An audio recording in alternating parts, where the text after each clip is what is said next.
It's difficult to fix only one moment. I think in general, this was a process.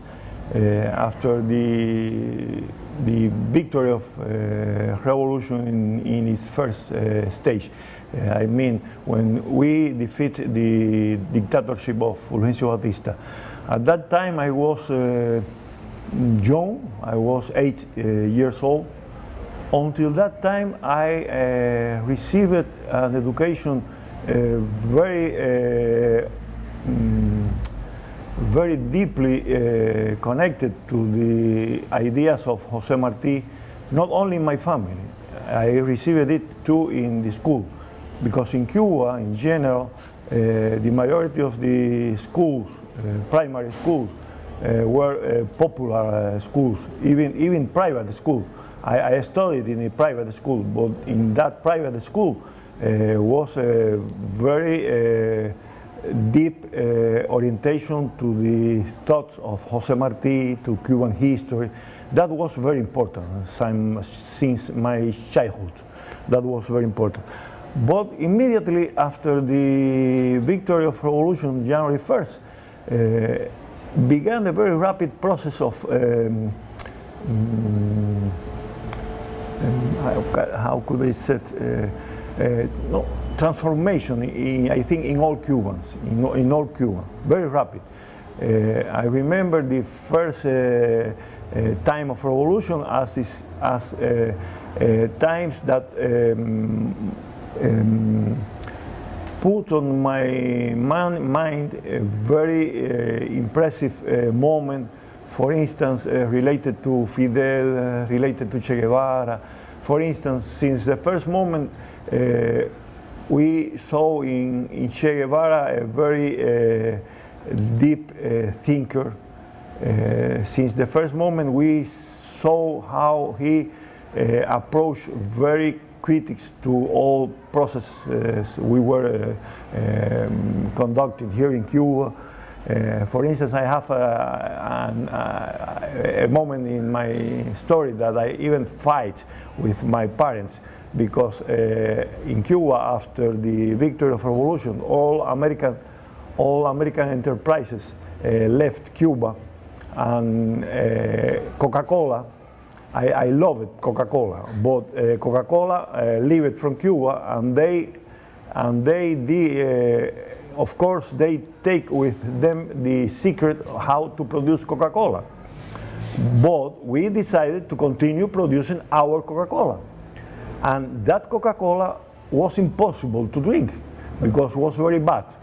But my parents always were fighting with me, because they said, you are a revolutionary, you should love our Coca-Cola because this is a revolutionary Coca-Cola. And this was in this tension relationship until in one day Che Guevara in one speech said that this Coca-Cola has a flavor, has a medicine for the lumps, and it's impossible to drink. After that, when Che Guevara said this openly, my parents understood that it was important to criticize the Coca-Cola we were producing. This is a moment of daily life that marked me in that moment. Maybe since that moment I start so critical to ourselves. I always has been approaching to our development with a critical point of view, but trying to improve our process, not to destroy our process. This is very important. And so on. Since I remember as if I was were living now that moment in the end of the 60s, when in the United States they were changing the president and should become as President Kennedy. Was a first big mobilization of Cuban people to defend our revolution with the weapons in our hands. And my father was in the coast, prepared to receive the invasion if they decide to come. And my father didn't know how to use the weapon, but he was decided to fight for the revolution in that moment, and so on. These are very important moments. That first years of revolution were very impressive moments for us, and I think they make the character with which we continue working during these years. Are other important moments too. Elena may speak about that. How in that moment, for instance, people was very honest with all questions we were doing. For instance, no, Elena may explain.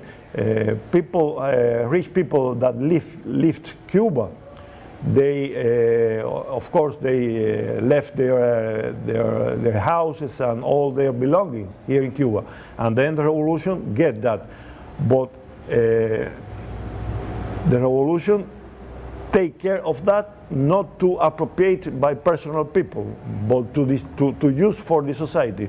And Elena had experience since that days, because he lived here in this neighborhood, and there were some cases about that.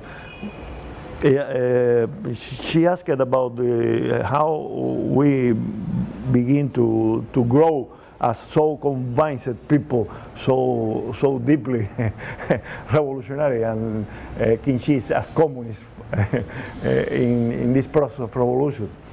And she asked which were the important moments. I said that it's difficult to fix only one moment. It's a whole process,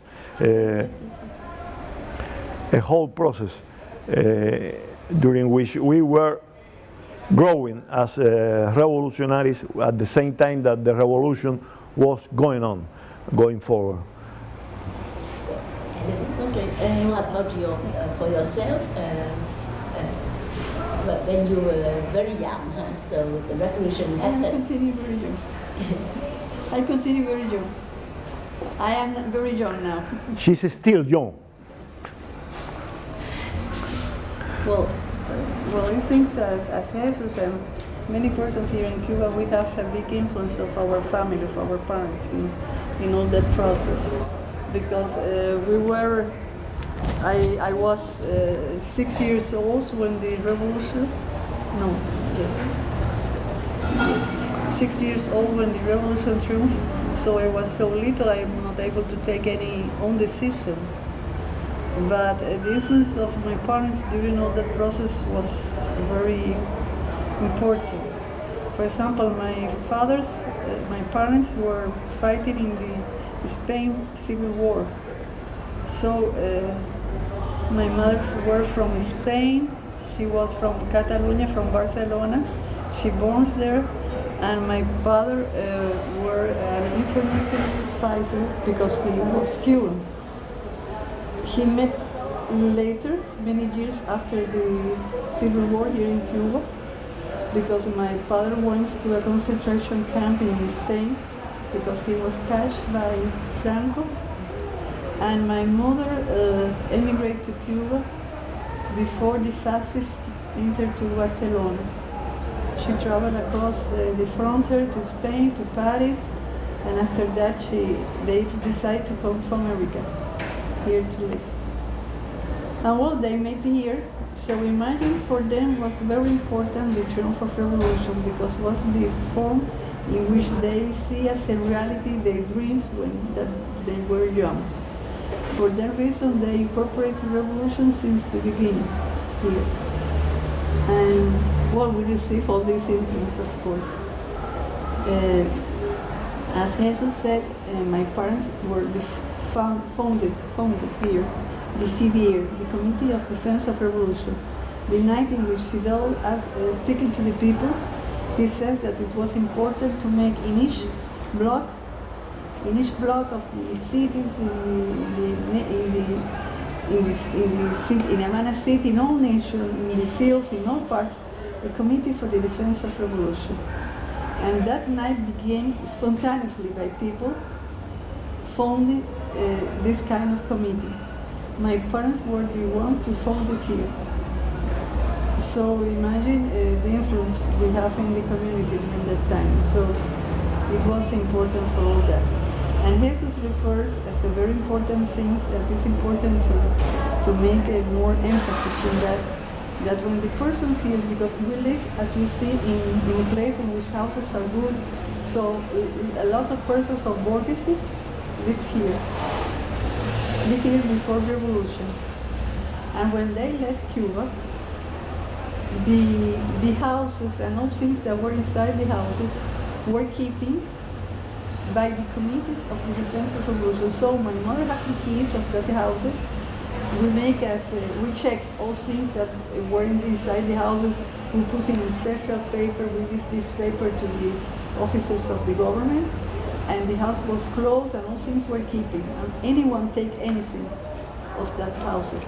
So that was, as Jesus said, an important thing for the conscience of people, because they take care of houses that are not from them, and keep all things that are inside of them. But that house that now is a shopping. Imagine, it was the house of the sister of the owner of all factories of sugarcane in Cuba. So was a millionaire. The person lived there in the place in which now is the Minister of Culture. And in this house that is now a shopping, lived his sister. And my mother had the keys of that house. And during that time, you may ask for a house. If you need one house, because we're a lot of empty houses, you may ask to receive it. And I said, Mommy, I want that house, but imagine so big it is. And during that time, beside it has a swimming pool. And I love that, but Mommy said, no, my dear, nobody, I cannot clean this house. I cannot maintain the house. So we must live in the house we're living now. This house is for another people. Thinking in a normal for worker woman, I cannot clean that house. Because we were very, of course, it was crazy to live there, imagine 2 floors and a swimming pool and how to clean and maintain all those things. But well, it was some stories about that. And as Jesus refers also, were very important periods during that time. First was the crisis of the system in the January of the system. After that was the invasion in Playa Girón in Pig Base. And my father participated as a soldier in this, was as militia. He was militia, so he participated as militia. And I remember, that before the invasion, some airplanes, they came from Nicaragua, I think, from Nicaragua to bomb here in Havana. They bombed the airports, the military airports here. And I remember the airplanes crossing over our home during that moment. They were difficult moments, were difficult. And after that, we have also a very important event that was the October crisis, the nuclear crisis that we have in October of '62. It was really very hard moment. I was a child, so I don't know exactly the importance that it means. But I feel that my parents were very nervous. Papi went to have been mobilized as the father of Jesus. That was also mobilized as militias, both. So I don't have the real conscience that was happening in that moment. But we feel in the atmosphere that something very important is happening. And for that reason, for example, my father, because he has preparation in first helps to the people as nurse, and we prepare in our gallery class for the people in the community, how to protect yourself when it's a bomb, how you have to do, how to take care of the people, how to make all those things in the injuries. And I was the model because I was little, and I always sing, so were fast for people, were easy for people to take care of me and to use me as a model to do those things. So I participated in that way. So I think all those things change you and implies a commitment with the process. since very early. And in some sense, we began to be involved in that process. Maybe not very consciousness, but we began to be part of this process even from our childhood. We grow with the revolution, and it is very important because our generation lives and grow in this during that process. So you have only two positions: to be with the revolution or to be outside the revolution. And we decide to be inside the revolution. For that reason, we have this commitment all the time, and also we try to transmit to our daughters, to our family, this kind of commitment. Also, in the school, for example, during that time was the first time that children go to the field to work, because Fidel said that we only don't have to study, that we also have to work in the field to know the peasants, to know how is the life outside from the city. So for first time I went to do this kind of work outside from my home, outside from my room, from my things, from my parents, and I go to another province, and Jesús also go to, and it was very interesting because for first time we were isolated for our parents. I spent first time 45 days in another province working. Imagine for me, 13 years old, outside from your home, free from mommy and daddy, and to take care of myself in a special cantonment, well, with my friends, with the teachers, because the teachers come with us. And we work early in the morning, we work in the field, and after lunch we have class. We have classes in the, it was very interesting because we received the classes in the field, so we always, I remember it was a tree, and we sit, because the tree was full, and we sit over the tree, and the teacher in another tree, we have a little blackboard, and in which she was writing, and what was very interesting, this not only for us, but also for the teacher, because for first time also they have the responsibility of our lives. And during that time, still during that time, in 1964, there were some counter-revolution gangs. Counter-revolution, yes, bands. Gangs. And I remember one night that soldiers come to the cantonment to protect us because perhaps the counter-revolutionaries announced that they are going to attack. So it was interesting. At the same time, it was very emotional because we were taken care of by this. And I would like to underline one thing, that people went to that mobilization, as Elena told now, as volunteers. Someone don't want to go, no problem, they don't go. Yes, by consciousness, because we feel that was necessary for our revolution. Because we go with our friends. And you know that when you are teenage, if the friends go to a place, you always want to go with the friends. And well, we have the two conditions. First, our conviction of revolutionary people. But also, we are teenage, and we say, Mommy, Papi, I want to go with my friends or people. So it was a mix of freedom, of feel glad to go, the emotion, the revolutionary commitment. So all those things were joined. It was a very beautiful experience. Wasn't any? We feel so nice. For the teachers, perhaps, were not so nice because the teachers have the responsibility of us.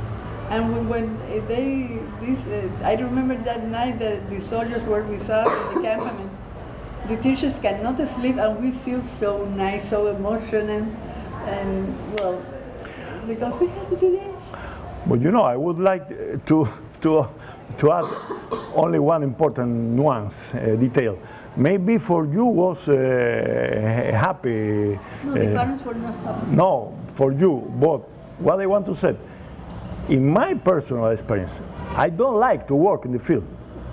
I don't like. I hate. but I went because I felt was necessary to do that. But I don't went very happy in that sense that I was to a party. I sincerely never like to work in the countryside. Even I feel, but for me it's more or less the same. Always some nights we cry because we want to be with mommy and papi, well, with our parents, and when we feel so thirsty, we live in this kind of bed that are from 2 floors, no? One down, another up, and we were 4 nice friends, and we joined 2 beds. So at night when we want to see our daddies and we were not glad, we give our hands, and we sleep all night taking our hands in order to not feel that we are alone there. So it was nice because I have good friends during that time, and it was a great experience. And also, well, it repeat after that. Every year we go to the field. Once a time during the 70s, when was the, who says the Safra, the harvest. The harvest of. When was the 10 million sugarcane harvest during the 70s? We went 3 months in the field continuously. It was really hard. But well, I was bigger. I was older during that time. I was 17 years old during that time, 16 years old. It was a real experience. It was more hard because we spent 3 months in the field completely working. Jesús was in the sugarcane harvest. He was working in the tobacco harvest. And it was really hard because... And another very important thing, that feeling of people, that behavior of people was not only our individual behavior, and Elena now spoke about the 10 million harvest of sugar, 10 million tons.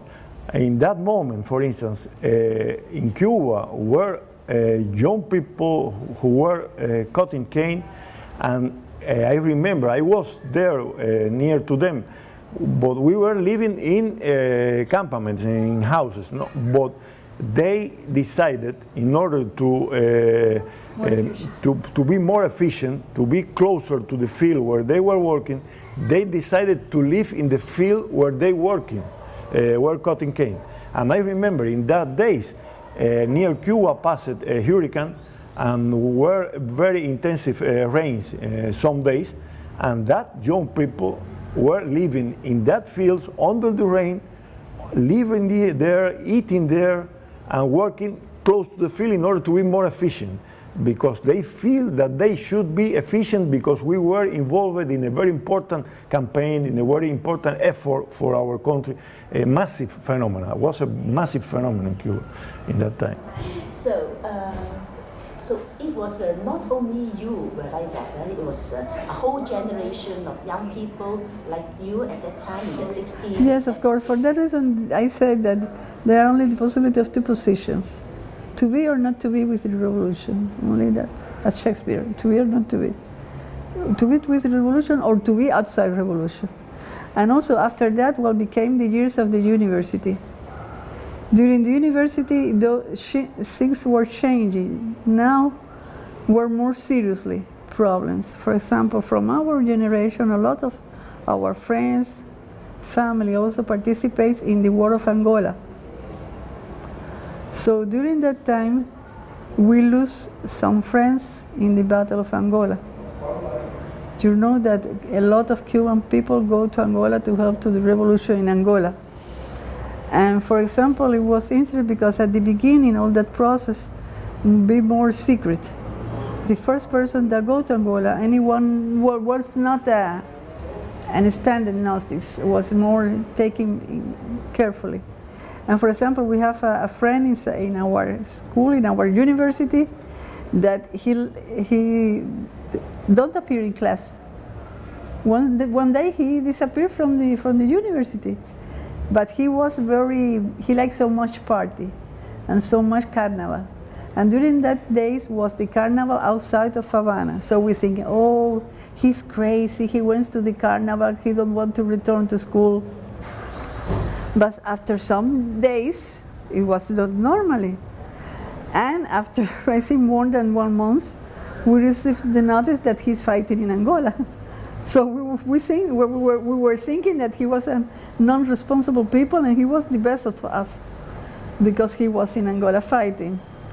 And well, he has the lucky to return from Angola. Well, it was nice when he appears in the school again. Wow, it was crazy that day. But it was also a step, because some of our persons, our generation, a lot of them died in Angola, died in Nicaragua during the campaign, teachers that went to Nicaragua to make the campaign of to learn people to write and to read, to write and to learn.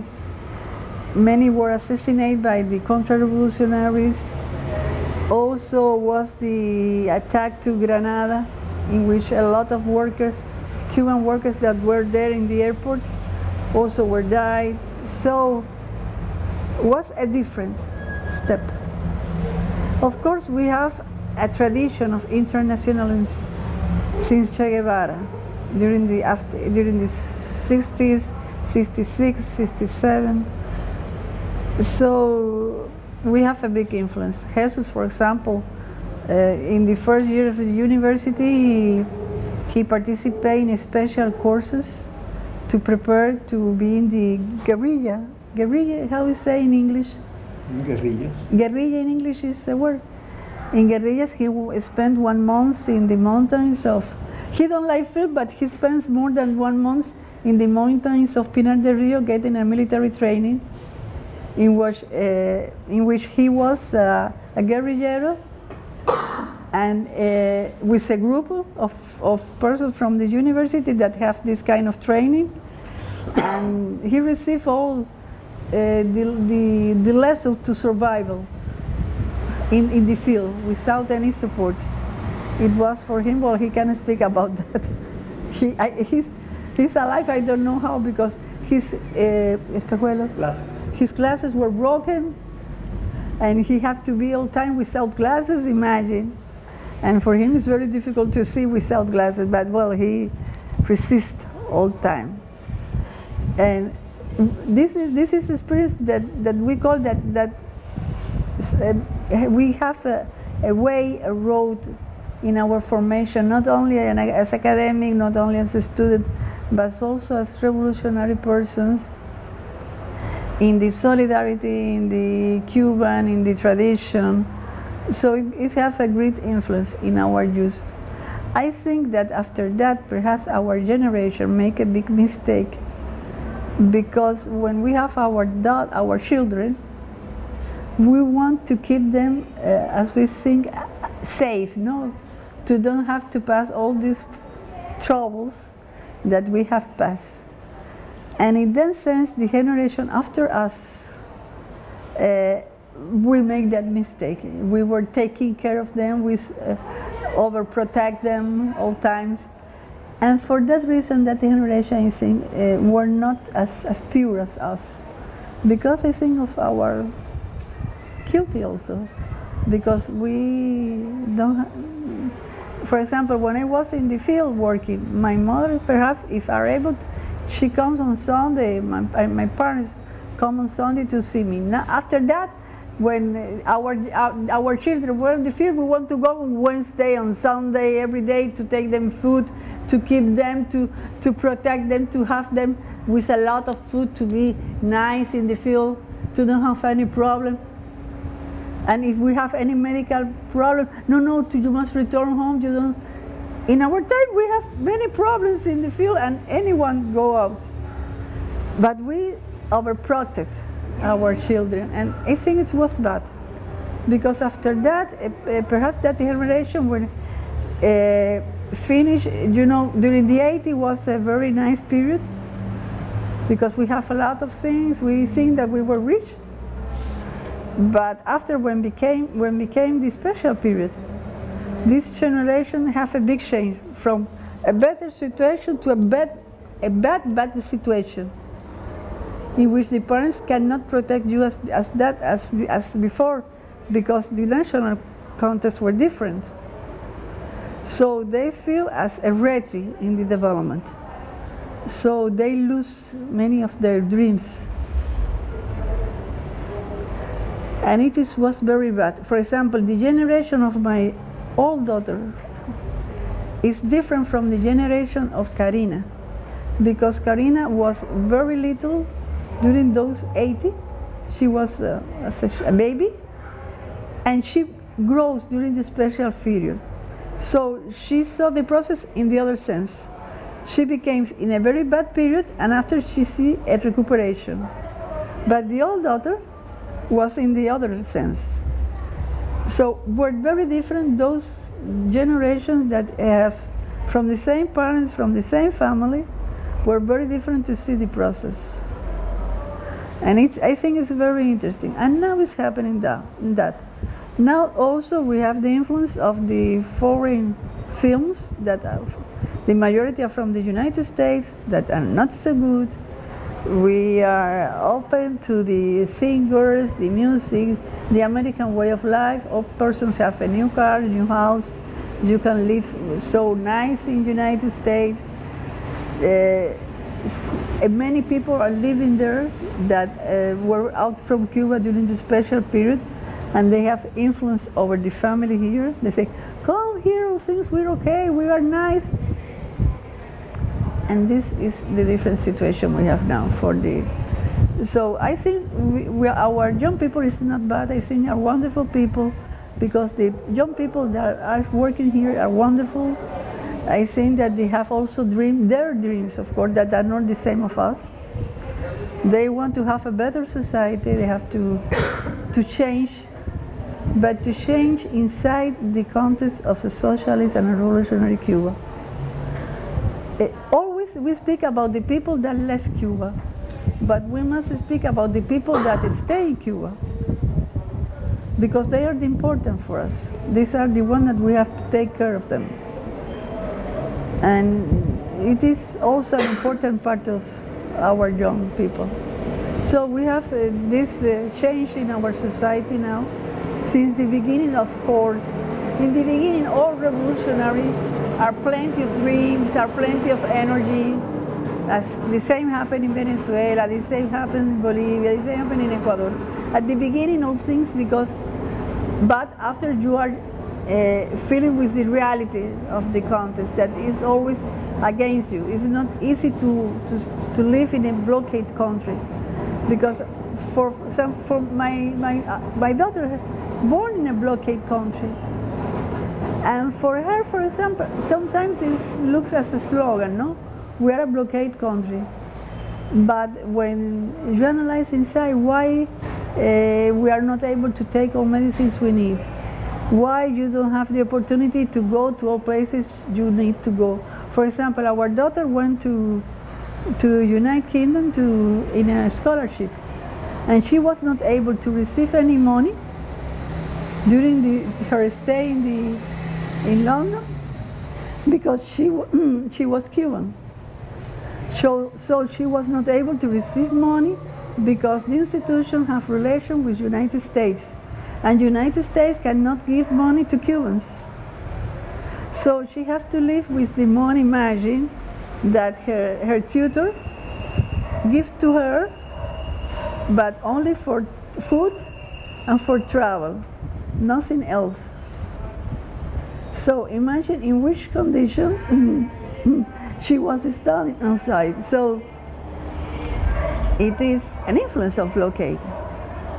And many persons happened that Jesus also once a time he was in Spain, and he was not able to go to the bank to receive his salary, well, the money he received there his work, because he was Cuban. Yes, and when I was in Spain, I went to the bank to change my check, and when they saw my passport, they say, we cannot give you the money because you are Cuban.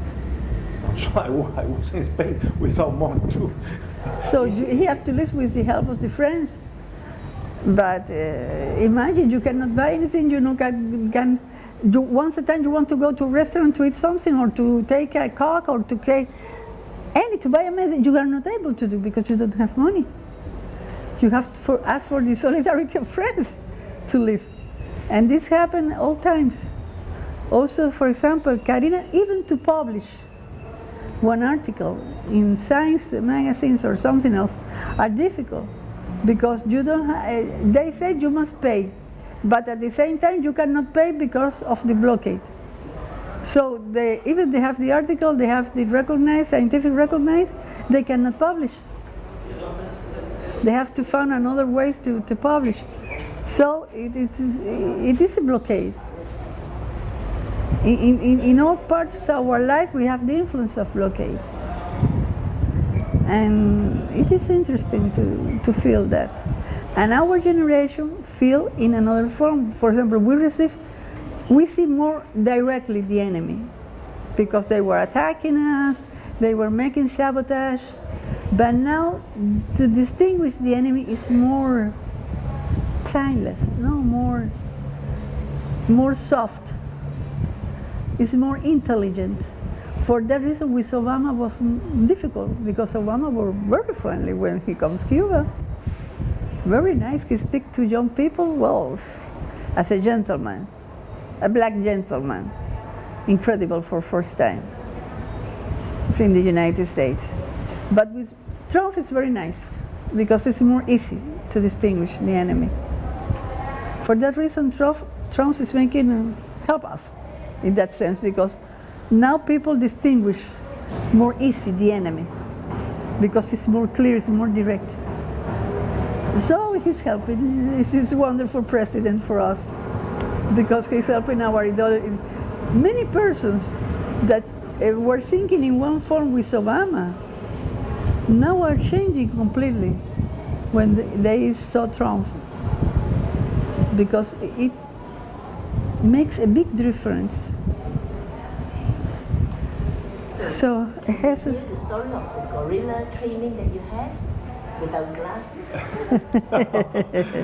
No, it was a very interesting moment. At that time in Latin America were a big guerrillas movement, and I was member of the organization of young communists here in Cuba, and I was called to an interview. In that interview, they asked me if I was agree to go to a guerrilla in Latin America if it's necessary, and I said, okay, I will go.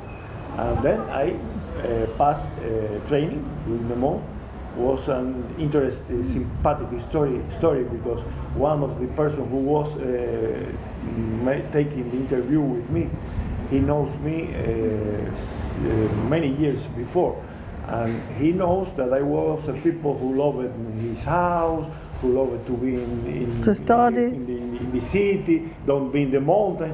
And after the interview, after I said yes, I can go to the guerrillas, then he went out from the room where we were, and he hold me and said, I am very happy because I was afraid you will say no because you are people who love city, who love good condition. And then we went to that training. We were doing a month. In that month we were organized as a group of guerrilleros, and the platoon of the army was organized as the enemy, and they were all time after us, and we were organizing attack to them, they were organizing attack, and so on. Was very interesting, very important. We were a whole month without the possibility to take a bath because we learned that, for instance, if you are by a river, you cannot take a bath in the river because if you need suddenly to start to walk after a bath in the river, you will be weak to run. You don't have energy. You don't have energy. This is one important condition. Another important condition is that if you are in the river and on the lower side of the river is the enemy, they may analyze the water and they may say that we are there and so on. We learn very important questions. After that, it was not necessary to go to the guerrillas. We continue here in Cuba working.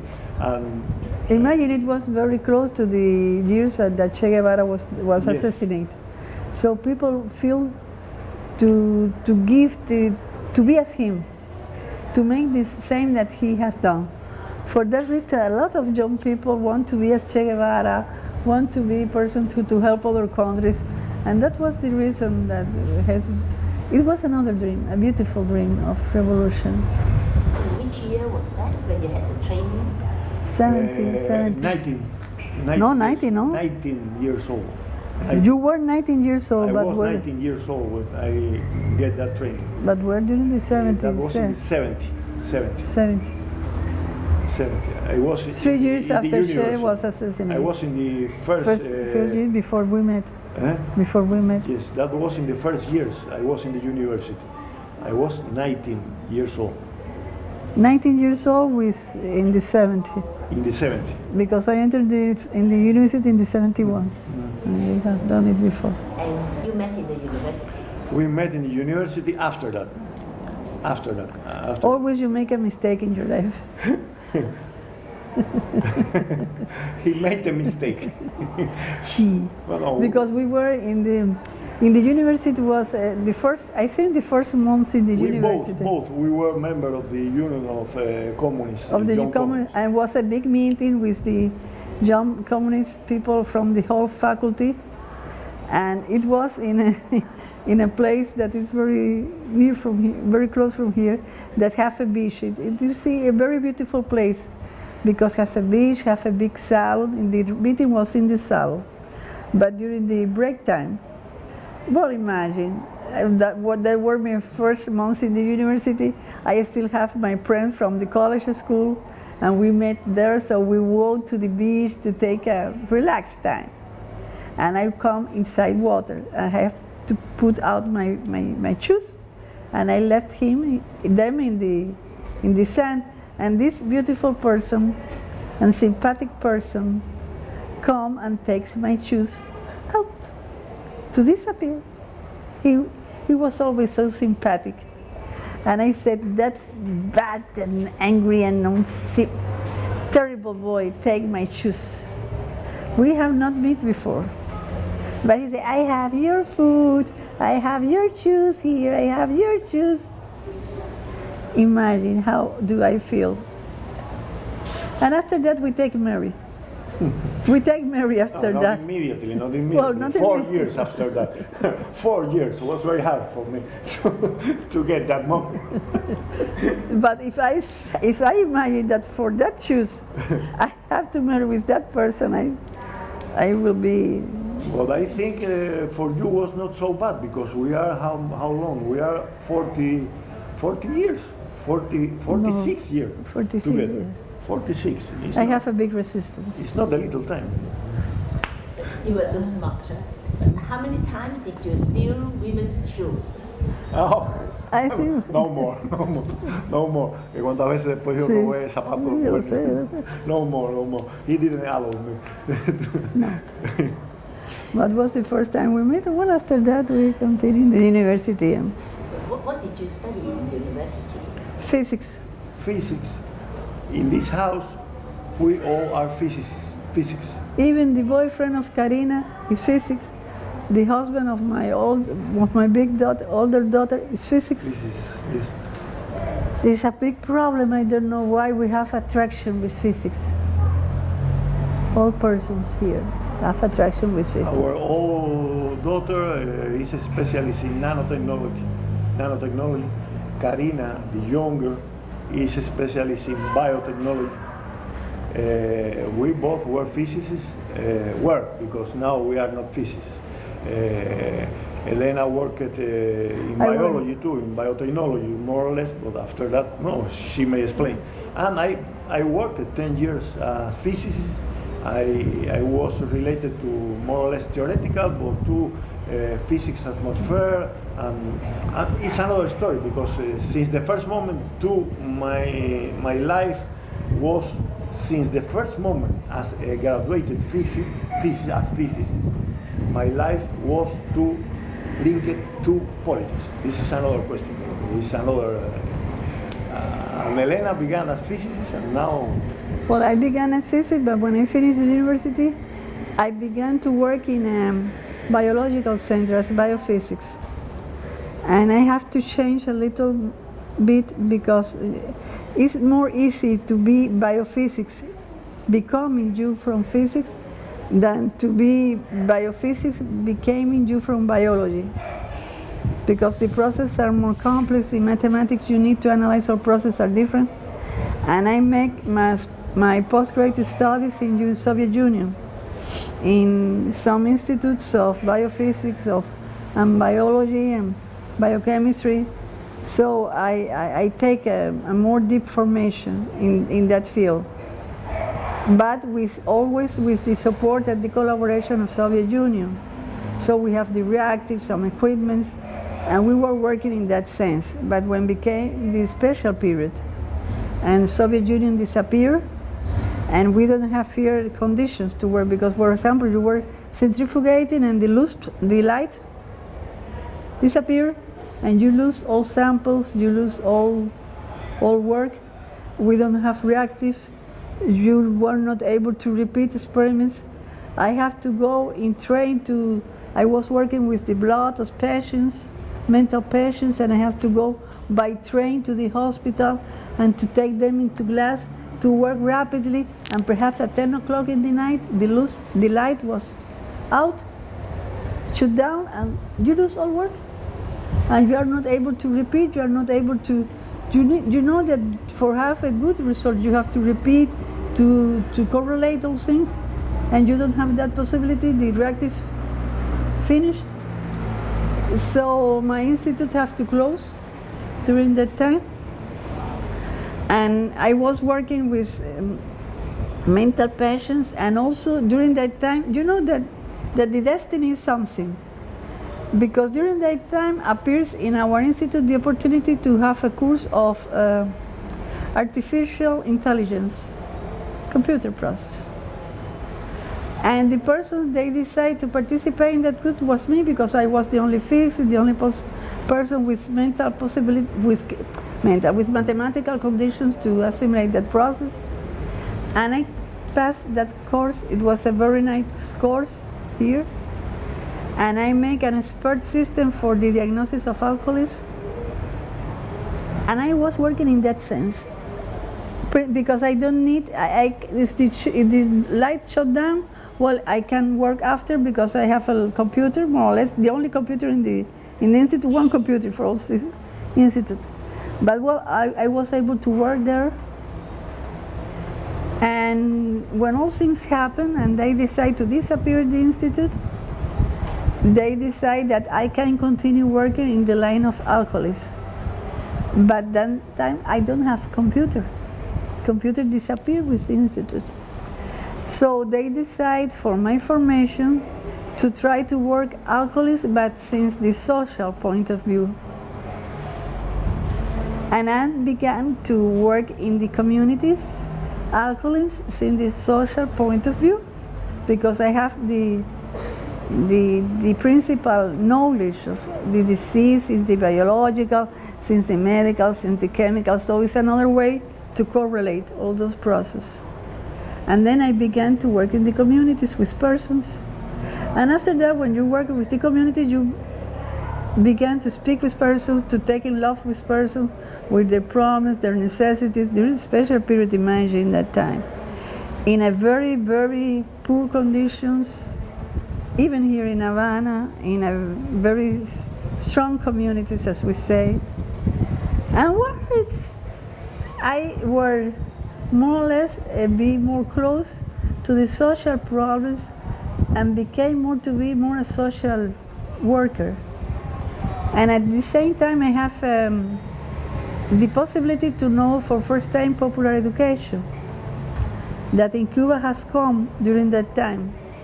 And it was the persons that were vinculated to that movement in the first moments. So were very beautiful moments, because was the beginning of popular education in Cuba.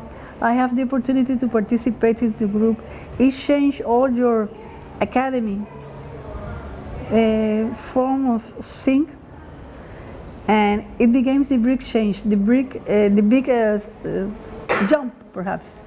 I don't know if I say correctly in English, but well, a big change in my formation, in my way of thinking about person, how to see the process.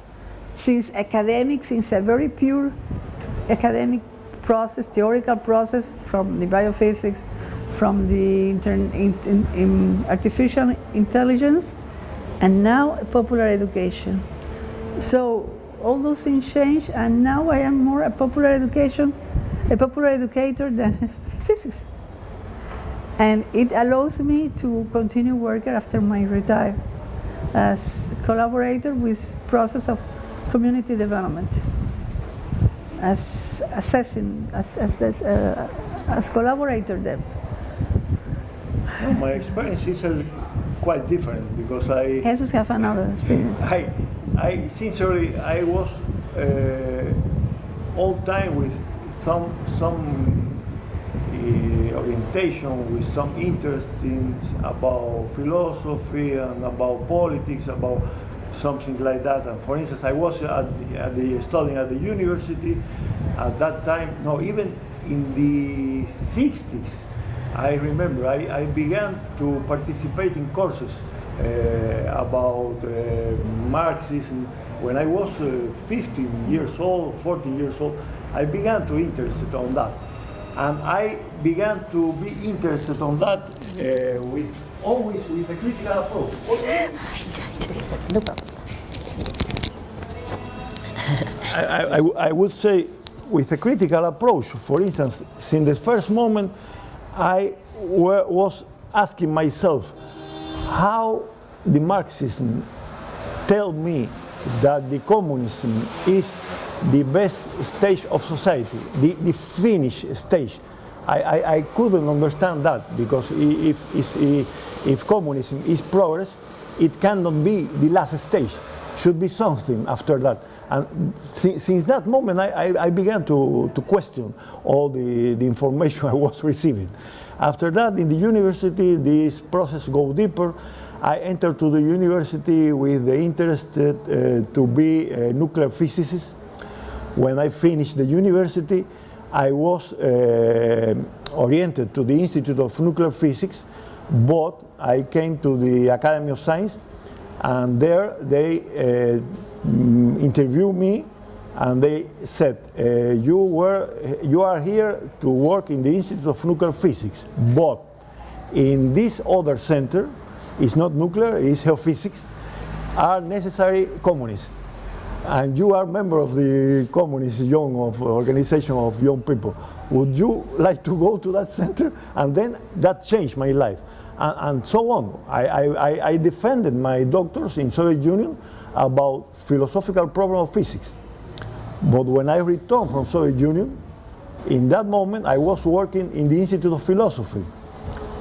I was working already as a philosopher of physics. But when I returned, here in Cuba, we began to study the contradictions in the process of socialist development. I returned as a doctor on philosophical problem of physics, but the institute began to study the philosophical problem of socialist construction. And then I decided to change to the society, because I decided that Cuba without socialism cannot have physicists. So it was necessary to better understand and to better develop our society. And in the 86, I began to work on this area of philosophical problem of society, contradiction, politics, economics, all this. My process is quite different from It's good that you didn't become a nuclear physicist, because there are so many problems with the nuclear power plants. No, at that moment were not problems. At that moment, precisely was the best moment. That was the moment when Cuba was planning to build the nuclear plant. At that moment, Cuba was with good opportunities for nuclear physics. But I repeat, I was the only physicist that in that year was in the Academy of Science after the university. When in Cuba, when the students finish the university, they are distributed to different places. All have a workplace, but I was sent to the Academy of Science. There was the Institute of Nuclear Physics. The Institute of Nuclear Physics was interested on me, but the Academy of Science, that was the organization that ruled of this institute, knows that, but they know that in other centers were necessary a communist, because they were less communist in that place. And that was a political decision. But the political decision that I was asked if I am agree. And I was agree. I changed my future and I went to other place. A political decision. Destiny. No, destiny or wrong. So if I ask you the question, what is your happiest moment of the life? It must be when you met each other, yeah? But anyway, I will ask, what's the happiest moment of your life? When our daughter's born. Really. Yes. I feel that day was the big and greatest day of my life. I think during that time, I think that moment that I was the best woman in the whole world. When our daughters died, born the 2 times. I feel so happy. I cannot imagine any people can feel so happy in the world. I have been surgery because the first one don't want to born naturally. She changed the position of the face, so they have to make me surgery. And the second, in Cuba, when you have the first surgery, the second is always surgery. But I feel so nice. Even I have the surgery, it was destroyed, but I feel plenty of energy, plenty. I cannot know how a person can feel that for me. And for he also. But the first time when I have the surgery, he was sleeping here. Because I went to the hospital and they decided to keep me in the hospital because the doctor perhaps sees something and said, you may stay here. Now you are not going to release your baby, but you must stay here. And during the night, I became in the process, but Jesus was here, sleeping. And I was passing troubles, with a lot of trouble. But because you were very close here. Yeah, for 5 blocks from here. No, it's the hospital. But it was sympathetic because I said, my mother asked, in Cuba, we have a room with 2 beds. My mother asked to the other person, please call me by telephone. She left, if Elena has any problem or something else. Yes, no problem, I will call you. She forget that, and she don't say anything. But mothers are mothers. And my mother, very early in the morning, at 6 o'clock more or less, she called to the hospital, I want to know the state of the patient, Elena. And they say, oh yes, okay, she's now in the surgery room. She's going to have the baby. And mommy was a little bit crazy. And she goes and said, get out, Jesús. We have to go to the hospital rapidly. And he was right. When they arrived to the hospital, Yamila has, some minutes before she has birth. But it was nice. For the second one, he was more worried because he knows what it, and so he was so hysteric that he cannot. Even Karina borns at night, he cannot. He comes with me to the hospital till the last moment. He only don't enter to the surgery room, but he was with me all time. Because he was so worried, because he knows it's not the same. And during that time also, I have lost my papi, my dad, my father. So for that reason, my mother was alone, and all things that happened. No, I agree with Elena about the happiest moment, but I should say that it's difficult after, beside that moment, to say that what other happiest moment we had, because since we met, all time was happy with me, for me with her. I always said that I don't deserve this woman. Yes, you know why? Because I live here in a very nice home, and he lives in a little house outside. It is not romantic. I am now the property of that house, and if he left me, he has to return to his house, to his parents' house. Also, he preferred to be here in Vedado. He loved me a lot. It is joking. Yeah, I know, you love each other so much. Yes. It is joking, but always I said, he loved me because I am his opportunity to live in Vedado. Because I never was a beautiful person. I always was so thin and not beautiful. I have a mirror, so I saw my hair every day. I will show you the photo, our photo in the day of our wedding, and you will decide if she is beautiful or not. I will show you. Never. I will show you. But it was because his father always says, you select a very thin woman without any A collection of bones. a collection. Always he said that. Because he always wants beautiful and it's another, but at the end, because his brother was married with a person with these characteristics, and he says always, "Will your brother select a beautiful one?" And but at the end of his life, the only one that was with him was me. So he said, "You are the best one in the whole world." No, it's not. It's normal. It's happened. The life is that this. All times in the family, you have these problems, good, bad, but always she's very ugly. I don't know why you select her.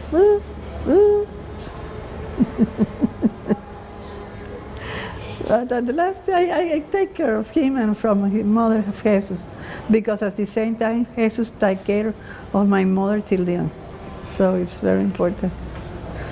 Yeah. Elena, can you just say a few words about the school that Che helped to build? Well, I don't have the opportunity, I have to say the truth, I don't have the opportunity to see Che Guevara during that day. Because we don't know that Che Guevara is going to come here to make voluntary work. So that day was a Sunday, and my family were outside from Cuba. Yes, this is... Ay, Jesús, por tu madre, no parece una cosa muerta. This is our wedding, and this is we with our children. We will take a shot. Okay, you may take a photo of it. But so I was not able to see him, and we feel so bad when we return and the people says us that Che Guevara has been there. But well, the life is at that form. It was very interesting because it was, as the biography says, the first time that Che Guevara met Tania, the woman that after that were very joined from him, and she was the only woman that participated in the guerrilla in Bolivia, Tania, and it was the place in which they met. And I think it gives a special, not character, but a special signal to that school, because it's different from others. Sometimes a very clever person decide to make that school as a museum for Che Guevara.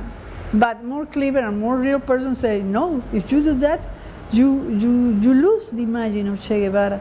Che Guevara constructed for a school, not for a museum for him. And it is still now the imagine and the school of the community. And it is very nice because every year, the 8th of October, as in all schools in Cuba, here the pioneers, you know, the pioneers is the children movement, receive for first time these symbols that you recognize, the blue one. And it's very beautiful they make here because have a special, I don't know if I am so romantic in that sense, but it have if Che Guevara was there looking to the children, making for first time. When our daughters were there and they made for first time this activity, it was really emotion for them and for us also. Well, still now this school is, the teachers that were there became there as the beginning of the teacher's career. And still now, some of them, more than 5, still are there working.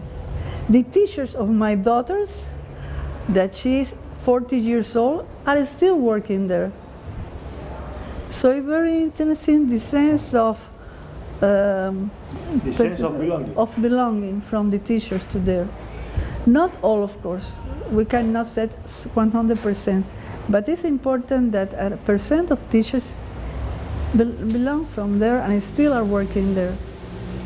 The director is one of the example, and teachers of the first grades. The person who shows to learn Karina how to write and to learn, she still works there, and Karina is now doctor in sciences. And she always says, I am thinking when I was teaching Karina the first rules, because Karina is left and the teacher is also left. So she says, for me it was very difficult because normally I be in front of the student and the student is right, I am left, and for me it's more easy to teach him. But in the case of Karina, I always have to change the position. And she remembers her by this reason. It's very interesting that. We see in old Havana, a lot of houses are very old and they seem to be abandoned, so nobody's living there. So in old Havana, especially near the waterfront, near the Malecon, many houses are empty. Is it because of the hurricane that they moved people away, or is it undergoing a process of renovation? And No. are the original houses, do the original families still live, can come back? Or because we are trying to understand this process of globalization and privatization. So would that affect the residents of old Havana? I don't know how is in this moment old Havana after the hurricane. Maybe there are some damage in some houses, and maybe for that reason, maybe some houses are empty. Because the essence of the transformation in old Havana was and still is that all the transformation, all the improvement that they are going on are going with the people living in their house. But sometimes it's not possible. This was a very important conception of the transformation in old Havana, that because Eusebio Leal was the main person who ruled all this process. He was the historian of the city of Havana and was the main committed to this process of transformation, the ruler. And since the first moment, he insisted that we will not obtain a good result if we take off the people and rebuild the houses without people. We should preserve the people living in their house. So I don't know the situation that may be. But sometimes, for example, now in the buildings that are in the front of Malecon, if you see, many of them were completely destroyed inside. For that reason, I think that perhaps some people have to go to a temporary housing, because it was impossible to construct with them inside. But the idea of Jesus is real. They prefer many times to go room by room, remodeling, and to maintain people inside. But only in the cases, because our cases that it's impossible. And also, the hurricane make a big damage. I don't know if you have seen the films of the hurricane since the first floor. So they destroy all those things. And they have to remove people, but the idea is to maintain people inside. And another important detail, maybe a technical detail. It's important to speak precisely about where is old Havana. Because, for instance, where your hotel is, that is not old Havana. That is Old Havana is from Havana is closer to the port, and the process began from the port as expanded. The process have not reached yet to that part where is your hotel. You live in Havana Center. You live in another municipality. You know, it's in the border of Old Havana, but Old Havana is the part closer to the port. And some part of Malecon. And some part of Malecon. The part where your hotel is, for instance, is a very old part too, in very bad condition. Is in bad condition. It's necessary to teach something about history because after the victory of revolution, a lot of people moved from other provinces to Havana. And in houses where before revolution lived, for instance, 2-3 persons, after the revolution, start to live 10 people in a house. They modify this house, they modify this not always taking care, and all this influences over the process of destruction of this house. And after that, the condition in which we have developed of the time without a lot of resources to rebuild, to preserve the house, etc. But it's important that all Havana is the other part.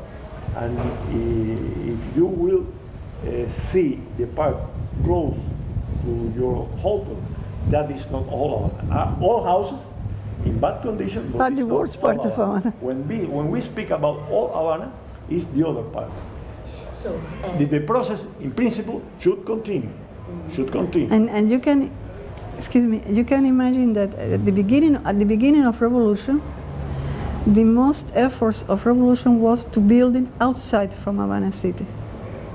So to building in the fields, to building in cities outside of Havana, and when perhaps we're more near to begin the process of reconstruct Havana, became the special period. So all the process stopped, and Havana maintains the same condition of high population.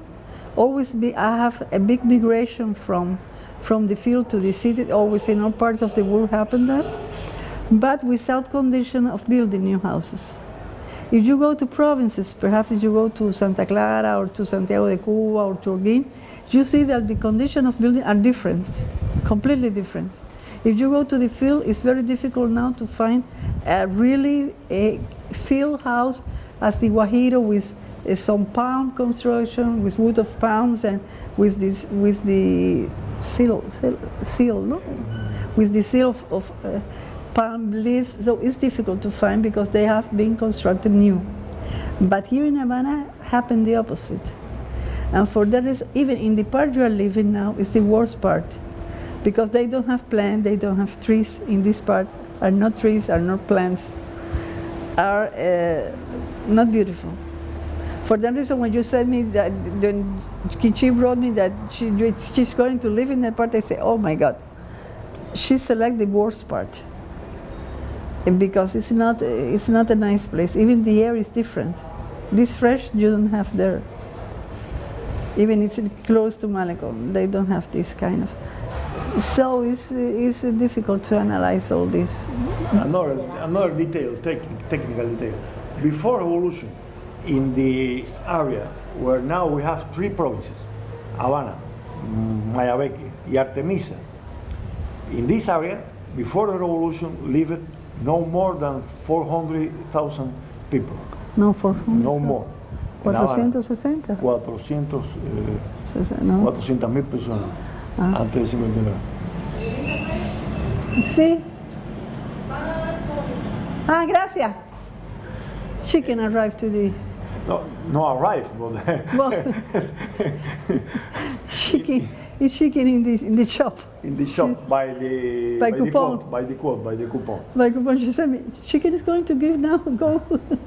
That's even Sunday. What I was explaining, in this area that now we have 3 provinces, Havana, Mayabeque, y Artemisa.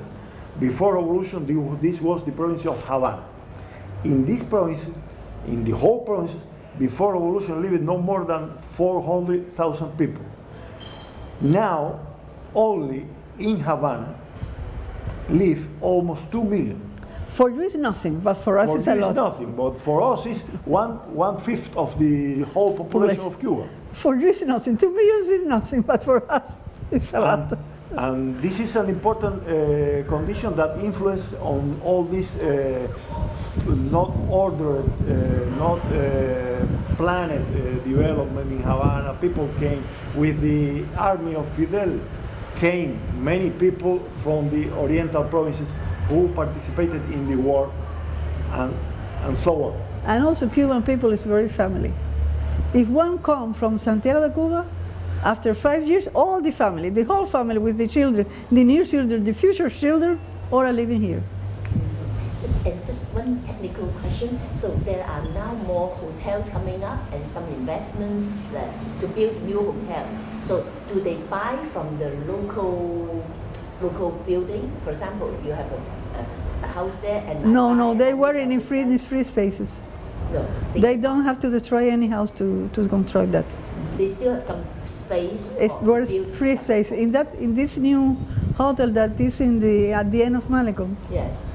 It was before it was a park there, with some banks. There are not any house there. And in front of that are building another hotel. There before was another hotel there that was destroyed too by the condition. No, they don't destroy any house to construct. We don't destroy houses to build hotels. Yes. No. That's We don't do that. Because that's what's happening in China. No, but the residents are forced to move away, and so we don't know whether the because what's the reason for this choice, for this planning? What? I would like you to We are very careful with the planning of the development of our country, in particular of Havana. Havana, since a lot of years, almost more than 30, 40 years, has its organization of planning of development in Havana. Even it's a very interesting place. You will not have time now to visit, but not so far from here is the maqueta of Havana. In this maqueta is planned how should be developed Havana, preserving places for trees, preserving, all this is planned. And we are very careful. All those new construction of hotels, even in the area of Miramar and other places that had a lot of new hotels, were places that were without housing. Without houses, were places that were free, and they construct over that. They try to maintain, perhaps they even give better conditions to the neighborhood. In order to have a best view of the hotels, they benefit the surrounding houses. So in that sense, it's more positive than negative. And very strong neighborhood committees and voluntary participation in maintaining the neighborhood. And a lot of voluntary labor, but maybe more in the older times. So how is the situation now? Now it's difficult to say that because, for example, the committees have to change at the same that the times change. So the slogans and the activities cannot be the same of the 60 or the 70 or the 80. Now we are in the 21st century. And for example, it's difficult you to say we must have a voluntary work to clean the street if we have an state person that every day come and clean the street. So do you have to repeat the same that you have a person that is paid by the state to clean? So it's different. And but still the ideas of some of the persons that lead this organization are the same as the 60. And they need to change. And as I said you the other time, it's not easy to change the mind of persons. It's not easy to make you to read communicators, to read papers, if the people know. So you have to change. And the activity of the person, the participation of the person, perhaps I am more conscious. For example, when the hurricane came, the persons go and keep the house, the trees, and try to cut the trees and to clean the streets because they know what's necessary in a voluntary form. We don't need to have any speech that says you must clean and you must stay. No, the people know that. And we're going to, because we have the committee, it's more easy to organize all activity, but you don't need to have any outside speech to set that. And it is the form that I think that our organizations, social organizations, have to change. Not only the CDR, also the women organization, in order to have more power. Because, for example, young people don't understand that. For them, it's not necessary. At the same time, for example, when Fidel dies, we have a big mobilization to people to the square revolution at night, without any transport, at night, 10, 11 o'clock at night, the Square Revolution was full of people. You don't need to have any slogan to say you must go. No. People feel that and people go. To go when the caravan with the rest of Fidel's crossed over was, you cannot imagine how many people during all Cuba, whole Cuba, were a lot of people. Imagine the old transport of Fidel was a lot of people. And in each province was a special celebration and a special ceremony for him. And people go voluntarily. You don't need to mobilize them. But it's important that change that the organizations learns that now the young people are different. Young people need another things that are not the usual. So in that sense, the activities, official activities of the city are different. Have perhaps not so big participation because it's different. And they need to change. This is a big challenge to our social organization. They need to change the principle. For example, for women, here in Cuba, where women have really good rights. Still are problems, of course, in all parts of the world are problems. But you cannot compare with, I think, with any. We have the same rights of men in the world. En el tercer piso. Sí.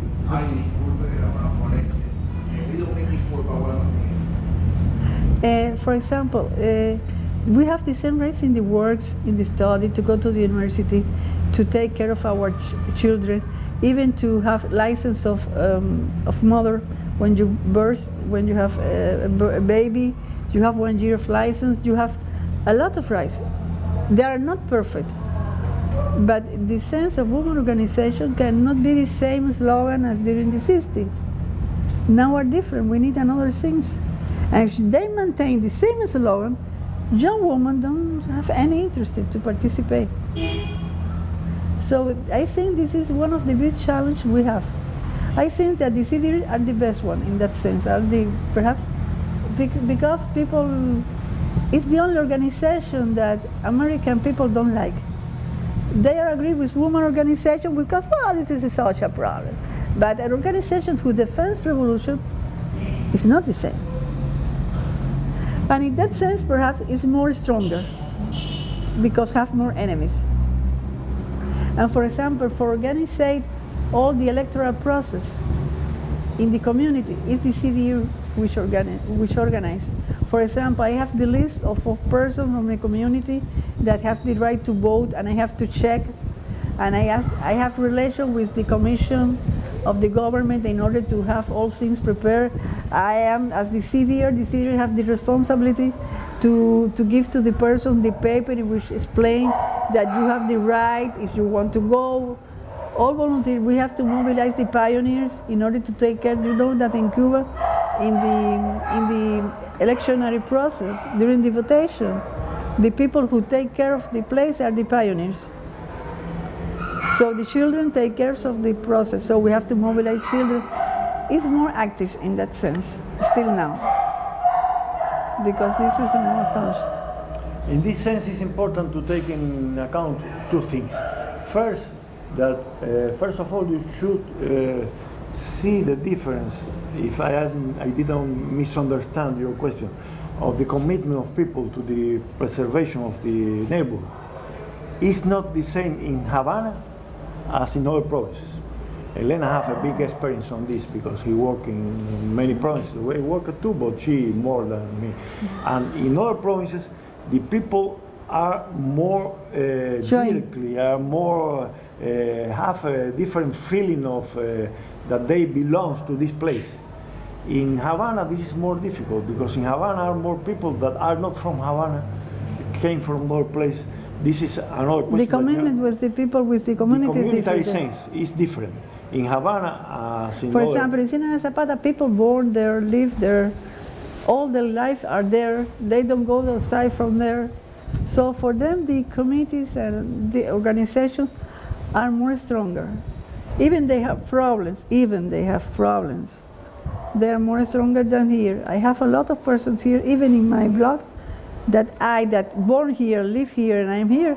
I don't know, because they come from few months, and after that they return, so it's difficult to you to have this kind of joy. And also appears a new phenomenon now, that it's possible to sell your house. So are people that, for example, want to have, in Vedado, the houses are very, very expensive. So people who sell a house receive perhaps 60,000 CUC. 60,000, imagine 60,000. 80,000. For one flat here in our building, people are asking for $80,000. And are persons that are able to pay. And the people will go to another neighborhood, buy another house more cheaper, and still now have the possibility to buy a car or to buy something else. So begins a new movement. And here, for example, I feel we have in our block, even this part, in our building, I have two foreign people that are married with Cuban people, and Cuban people come by, even the foreigners who want to pay, and they have acquired here very nice houses. And that persons are not from here, even are not from Cuba, only the wife is from Cuba, but she feels of another way, and it's interesting because these things are changed. We have here a person from Argentina that is married with a Cuban woman. He bought a flat here. He remodeled it inside because we hear the noises and the constructors. Well, they change your house. They put conditioner. They clean with special machines the floor. You see that have the floor, so this one. And it's interesting because he cleaned outside his flat, his part. But the other part of the gallery is without this kind. And you may see the difference between his part and the whole part of the building. Because he only cleaned his. And it's a difference. And it's happening in Havana. In Ciénaga de Zapata, don't happen that. And concerning the involvement of people in general in social activities, what Elena was explaining you is very important. And this concerns not only that aspect about our organization, this concerns everything. The question is that is said by Fidel in that piece that I gave you now. The revolution needs permanently be changing what is necessary to change. What is necessary to change with some specific orientation, the orientation of getting better the socialists, get a different socialists in different conditions, but always with the sense of the involvement of the people in the transformation. This is very important. If the revolution don't change, the revolution goes back. And it's very important to pay attention to this process in the organization that concerns our CDR, concerns our trade union, concerns our party, concerns everything. Che Guevara always insisted on that. Che Guevara in particular insisted very much on the role of the party in the society, that the party should be the vanguard, but cannot be very far from the masses, but cannot be so close that they will, and this is very interesting process. For example, in the social organization, cannot work the same in the city that in the field. And still now we have national orientations, national directions. Every community, every city have their own characteristics. You cannot work the same even in Havana city, than in Santiago city, than in Holguín city, even there are big cities, it's not the same. Persons are different, conditions are different. And for that reason, it's our work. We work trying to learn people, to empower people in order to be more useful to the community, to the society. But as I said, and I will repeat always, it's not an easy process.